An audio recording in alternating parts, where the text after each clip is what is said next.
Mafia खिलाफ operation जारी रखियो आहे। अवांखे मिलन त बल्दिया कॉलोनी में गैर कानूनी वाटर हाइड्रेंट्स खे डाहण लाइ ऑपरेशन कयो पियो रेंजर्स तर्जुमान चयो आहे। ऑपरेशन दौरान रेंजर्स गड़ी मशीनरी ऐं सामान समेत मुख़्तलिफ़ पॉइंट्स ते मौजूद आहे। सॼी कराची में कुछ ॾींहनि खां गैर कानूनी हाइड्रेंट्स खिलाफ कार्रवाई जारी आहे।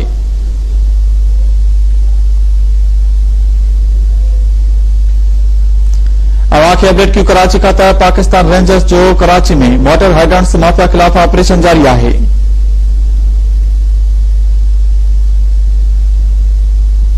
रेंजर्स तर्जुमान है बल्दिया कॉलोनी में गैर कानूनी वाटर हाइड्रेंट्स के डायण लाइ ऑपरेशन कयो पियो। इन हवाले से तफ़सीलन लाइ एसएसआर लाइन ते मौजूद है अब्दुल्ला सोलंकी। जी अब्दुल्ला, अपडेट कजो।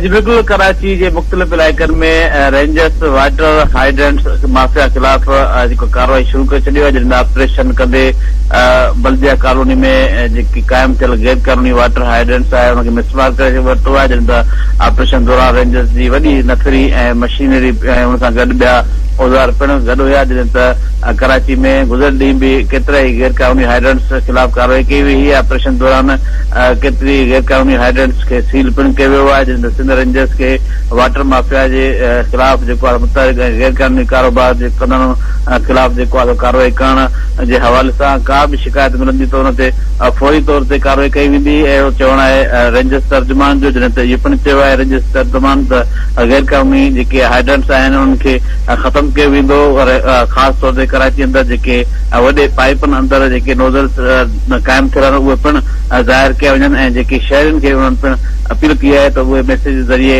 इतला जे अंदर जीअं वाटर हाइड्रेंट्स ऐं पाणी चोरी जे ख़िलाफ़ मुकमल तौर ते ऑपरेशन कयो वेंदो। जंहिंखां पोइ रेंजर्स तर्जुमान पिण चयो आहे त इन मामले खे जारी रखियो वेंदो ऐं उनजो फॉलोअप जो अमल पिण कयो वेंदो। जी, वॾी महिरबानी अपडेट करण लाइ अब्दुल्ला सोलंकी।